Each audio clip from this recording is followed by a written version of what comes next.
Okay, everyone. We are here today with lovely Becky White, and we're going to be talking a little bit about Justice 2.0. And this is part of the Justice 2.0 Growth Uncut series, very much looking at what does Justice 2.0 mean to people, but also maybe what are some of the things that we need to let go of and associate maybe with Justice 1.0. So before we get into the nitty gritty, let's meet our lovely guest. So I'm Becky White. I'm a researcher and a consultant, and my focus is people affected by crime and harm. We used to say victim and survivor, and I've kind of moved on from that the more work that I've done in this area, because the line between crime and harm is quite blurred. So road traffic collisions aren't immediately classed as a crime and so on. And then the blurred line between victim and offender is often quite seriously blurred, isn't it? So that's my the focus of my work. So I have quite a mixed portfolio of research and the consultancy, and I'm also doing a PhD on victim participation in the International Criminal Court, which I'm writing up at the moment, which is a struggle, as you can imagine. And then I also sit on the Criminal Procedure Rules Committee as the third sector, as a third. Wonderful. So from the sounds of it, really passionate, doing lots of stuff within the space. Yes. Wonderful. Lovely. And we were going to, in terms of preparing this session, we talked a little bit about maybe starting with some of the things we want to kind of let go. And we talked briefly about tick box culture, which has come up loads. It's come up loads in our research in probation. We did some stuff with hope, the function of hope for people who work or are in contact with probation. That was one of the biggest statements. It's a tick box culture, and this is the problems. Do you want to tell us a little bit about what you see a tick box culture to be? That might be helpful for the listeners, maybe. So, well, I love the whole Justice 2.0 ethos, because it moves us forward. With victims in criminal justice, it's always really difficult because they are on the periphery because of the way the law is set up. They're not an equal party. So unless we revolutionise and replace the criminal justice law, there's always going to be tension there. So victims are ripe for sort of a tick box approach, really, because in law you've never had to include them. And, a lot of stuff around the earlier victim codes where, you're entitled to this and that, but actually if you didn't receive anything, you had to get an apology. You would have to get your MP to take your complaint to the ombudsman.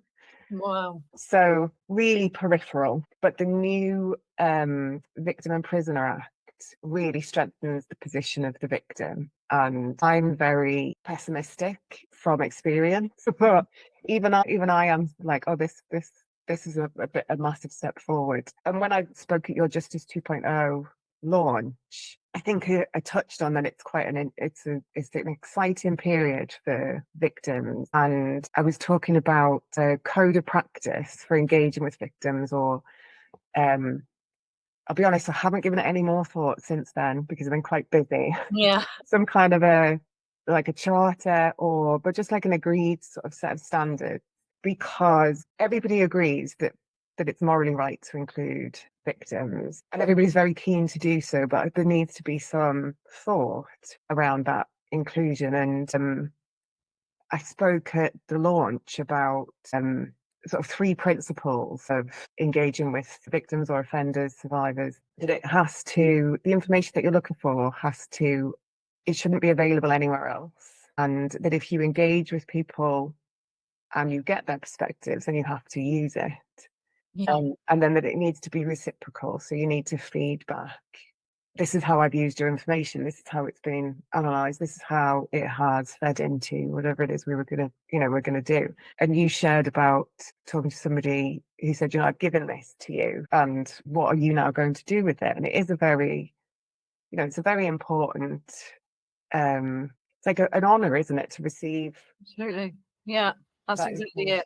And what do you feel the message is if we were thinking about Justice 1.0? So maybe the stuff we want to let go of, stuff about, I guess, that tick the box, we spoke to victims, done, that real kind of shallow, quick, transactional relationship almost. When have you seen that in research?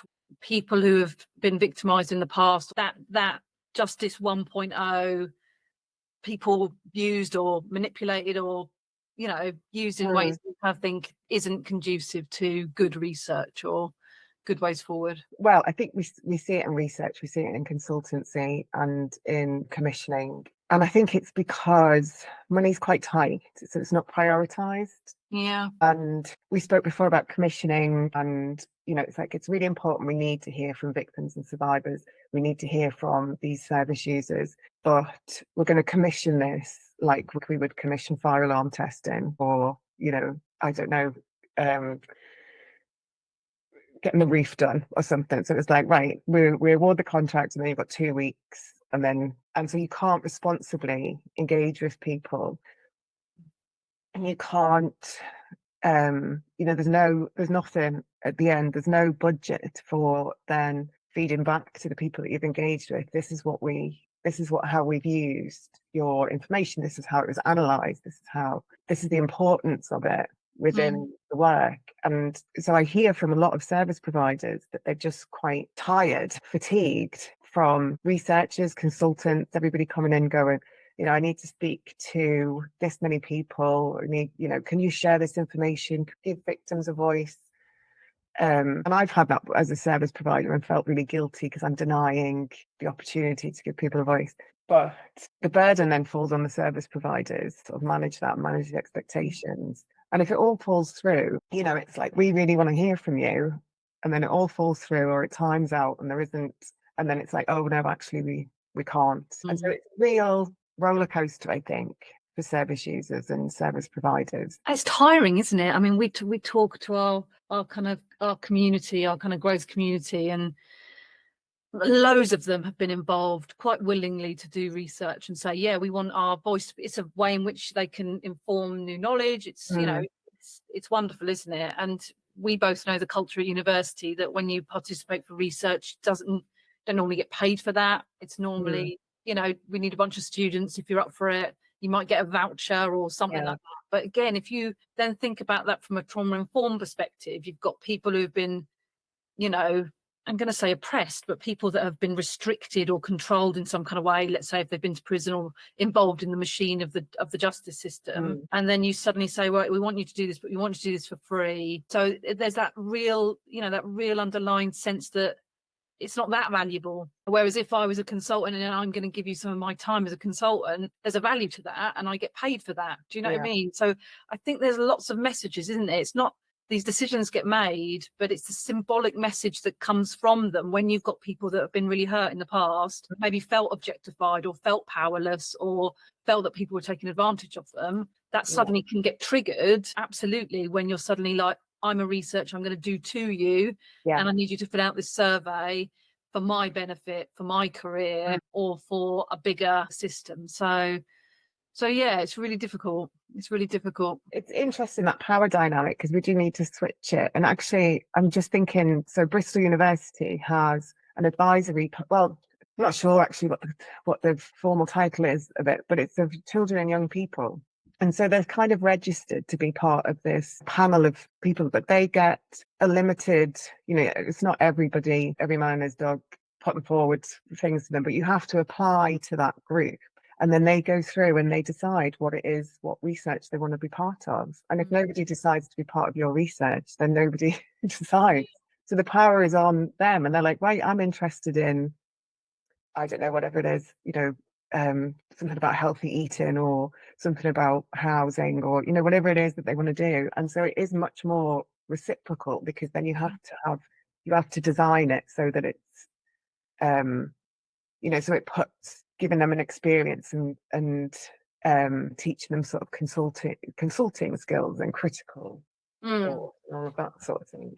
And am I right in thinking, from what we've talked about previously, people apply to do that research, but they have to offer, like you're saying, they have to say, you're going to give me this knowledge, but in return, I'm going to give you this. They put that all in that proposal, do they, when they submit it almost? Well, I think it needs to be a meaningful experience, because if not, they have a shopping list, essentially. They have, well, not a shopping, they have a menu that they can go, this sounds rubbish, I'm not going to engage in, So it is a power shift in that the researchers then have to almost make, they have to compete, they have to make it look attractive to the panel, which is amazing.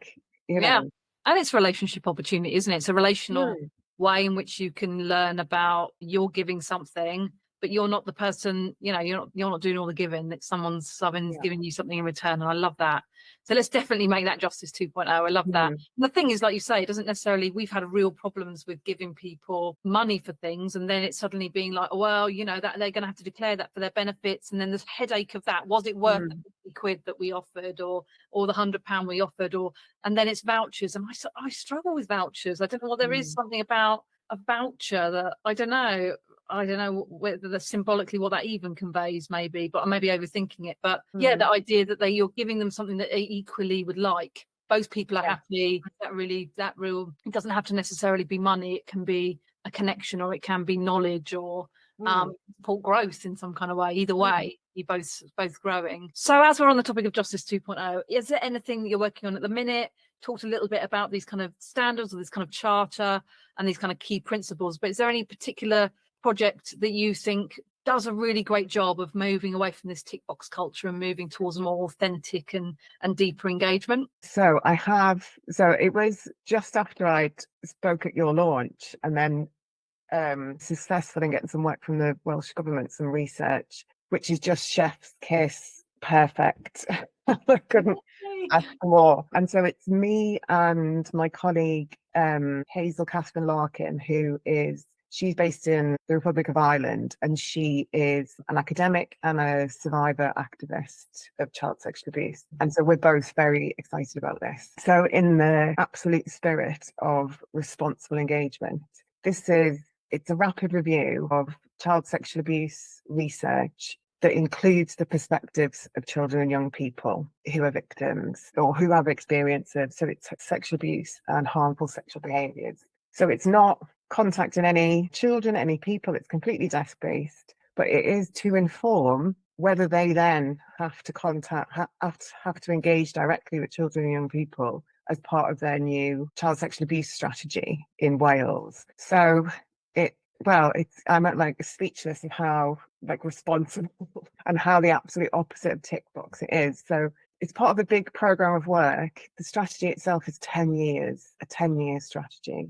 Unheard of. Which is just amazing. And so we're looking at international research. And there is a lot of international research out there, and a lot of it is very sort of practical in terms of identification, prevention, and response.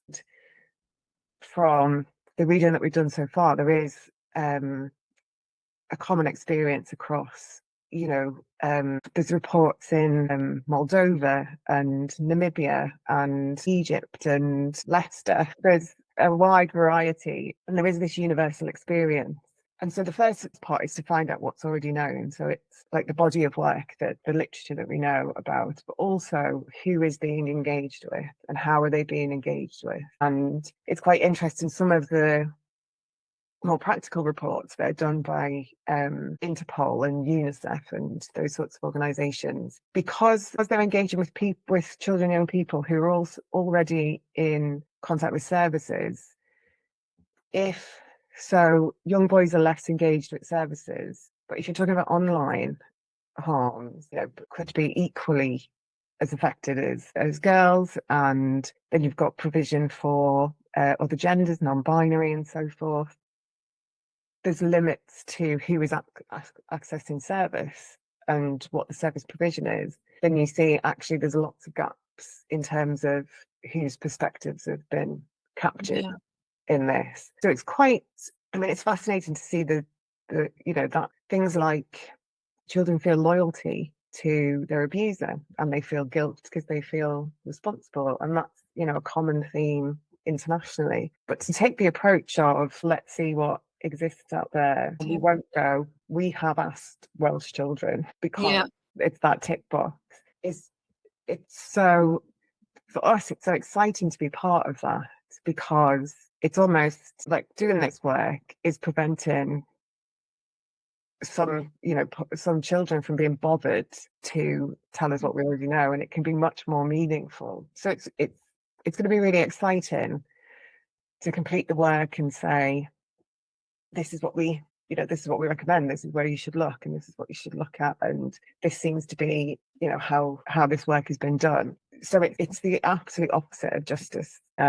Yeah, that's it. Um, And it's a culture of do no harm, which I guess Justice 1.0 is, and it's in, mm, its essence, isn't it? But that idea of, I always remember, at research school, university, we very much talked about, it's, you've got to be really careful to not do harm through the mm, research process. And no matter how much we try and mitigate that and go through ethics councils and committees, and we still know that if we're going to ask a question that is sensitive in nature, like these questions, particularly to children, the possibility is harm is there, isn't it? But mm, also we stop the research when we've got enough information and that data saturation has taken mm, place. We don't need to interview any more people because we don't want to put them through any harm. And it yeah. sounds like they've almost said, well, we don't want to start the process and until we Mm, have all the knowledge that we need, and there's other ways in which we can achieve it. mm, And what a culture. And it's almost kind of it's drawing on our international community, isn't it? And I think there's something quite connective about that, to yeah. value the international community. And I deeply value that the kind of the global community, in the sense of there's so much knowledge out there. But sometimes there's this Justice 1.0 attitude of like, we know best, it won't Mm, apply, it's not Welsh children, it's children in yeah. Moldova. Do you know what I mean? Mm, Like you're yeah. saying is that they just sounds like there's a real openness and a real richness, and but also a value around diversity there, around learn from other people, and it's not all about us and we're not right, and I love that. Yeah. um I mean, it's interesting. I mean, so Dyfed Powys in Wales, there is a problem between urban and rural provision because it's such a rural county and you have to drive hours. And I think it was the Moldova report, or well, we'll say Moldova, the issue between rural and urban. So it's like, why we don't need to ask people about that anymore, do we? Because we know. yeah, that's it. Or if we ask them about it, it can be very specific and we can move on from, because for a lot of things, and I mean you probably experienced this as well, you could sit at home in a room with just a pad and paper and go, this is pretty much probably what you're going to find. And we need to go past that, don't we? Yeah, that's it. And that idea, like there's a great book called Rebel Ideas, which is just about it's just that if the more diversity we get in a room, if we've got the same people in the same room and in that kind of echo chamber, we're just going to come up with the same solution, and then if you employ people that are just very much like you're just Mm, going to get people that say yes to you all the time. And there's something about disruption, and I guess this is Justice 2.0 in the sense of it's disruption, but not in the connotations of we're here to kind of disrupt in a yeah. antisocial way. It's like we're Mm. going to disrupt for good, and we're gonna do that with a real intention, a really good intention at heart. You've also talked previously about quality marks, so tell us a little bit about that, because that links in, I guess, to that commissioning kind of culture Mm. that we're trying to look at today. But tell us a little bit more about the kind of quality mark standards that you're. So it's quite a busy time for the quality mark as well. So I've recently set up a new community interest company, and as part of that, I got the license to deliver the Victims' Choice Quality Mark from Supporting Justice. And so the quality mark is an independent assessment, and it's a provision for those affected by crime and harm. And so a really good example of that sort of blurring between crime and harm and offender and so on is, so say if you are a police force or a PCC area, or however you want to look at it, but you have an initiative where any women that are arrested, you give them an opportunity to talk about what else might be going on in their lives. So maybe domestic abuse or enforced criminality or those sorts of things. Mhm. So the quality mark includes all those blurred lines, but it's focused on what the outcomes are for your service users, for your victims and survivors. And it's been really interesting actually doing this work for the Welsh Government, because I can see that the standards apply internationally, because there is this common experience of crime and harm. And so it moves through this sort of victim, want of a better term, through their journey of kind of accessing the support, accessing the response, through to identifying needs, providing the support, and then looking at are you treated with respect, and are you listened to, and is your data held safely, that sort of thing. And it's interesting because I see those themes in this international review I'm doing at the moment.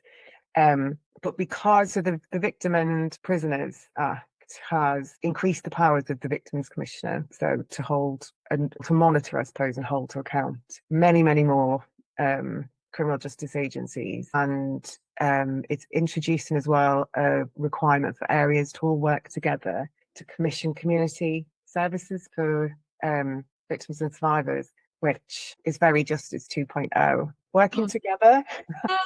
That's it. It's quite, I mean, it's a brilliant time for me because I'm having really interesting conversations with people around applying the quality mark to commissioning processes and to sort of whole system once to meet the requirement of the legislation. I think the requirement to work together, I think that comes in, I think it's 2027. So, it's time to get people's ducks in a row, really.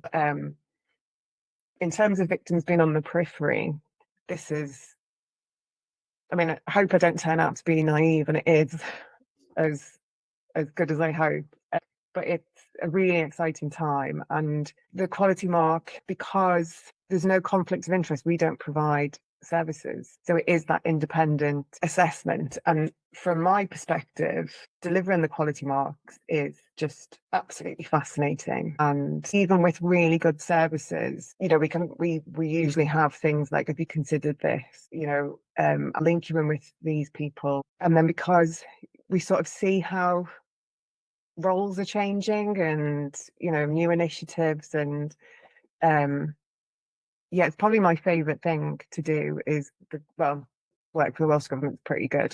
You're living a dream. I am living a dream, yeah. In a sarcastic tone, like in prison. Yeah, you sound like you are genuinely living. And the thing is, there's something about, I think Brené Brown talks about clear is kind. I like that there's something kind about clarity, isn't there? And I think from the sounds of it, if we can design in working together and design in clarity, design in people at the heart of commissioning, then what follows will be progress. Innovation will come from that, won't it? In the sense of it will move forward, that the needle will move. So that's hopeful, isn't it? I'm hopeful that something will happen. And the implementation is always the tricky bit, isn't it? We've got, there's so many things that have had such great ideas, and the implementation is the tough bit. But I'm really hopeful that with Justice 2.0, if we can collectively come together in terms of how we support each other in terms of our growth, keep people going when things get tough, and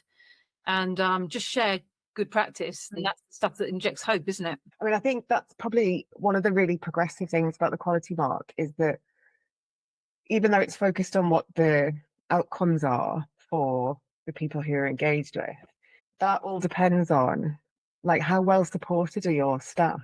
Are they, are they burnt out? Have they got enough supervision? Have they got enough, do they go on holiday? Does anyone pick up their job, or do they come back to thousands of cases and emails? So it's the whole, is this system sustainable? Yeah. Does it work for everybody? So it's a real, even though it's focusing on those outcomes, it is, it's very against, this is part of the job. Well, this is just part of the job, isn't it? We regularly work late, and we have a huge caseload, and it's just part of the job. It's what it is. They say is what it is. Yeah. And I think that's the thing, isn't it? It's sometimes making new normals. That's what culture change is about. We're creating new normals, and if we can do that, and I remember reading something about the normalcy. I'm going to have to cut that, guys. I don't even know if that's it right. I think that it's actually a word. Just because I pronounced it right, it doesn't sound right. I can hear it in my head. But yeah, being the action is normal. That we're doing things. Innovation is normal. Diversity is normal. That we're not counting how many women are on our strategic board because it's normal that women are on our strategic board. It's all that stuff. That's when we've embedded it and we've cracked it, isn't it? But I think having real attention and putting some spotlights on some of this good stuff is really important. So yeah, thank you so much. It's been really, really interesting. And if people want to get in touch with you or get in touch, learn more about your organisation, how might they do that, Becky? Well, there's the website, which is Deus. So Deus is like a raised platform, so that you can be heard more clearly. So that's why we're called Deus. So it's cic.org.uk, or they can connect with me on LinkedIn, can include my contact details. I feel like I've been too upbeat. No, I think upbeat's what we need, isn't it? And hopefully, I think there's something about that being infectious sometimes. And I think it's a tough, it's a tough space, isn't it? It's a tough space to work in, and it's in a really emotive space that I imagine that you've got to work in. So finding things that make you upbeat and staying upbeat is a gratitude, isn't it? Sometimes. So yeah, I really hope that is transferred into the universe. So thank you so much. It's been really lovely to chat with you. Thank you for the invitation. Yeah, I've really enjoyed sharing some positive things for a change. Yeah, that's it. Lovely. Thank you.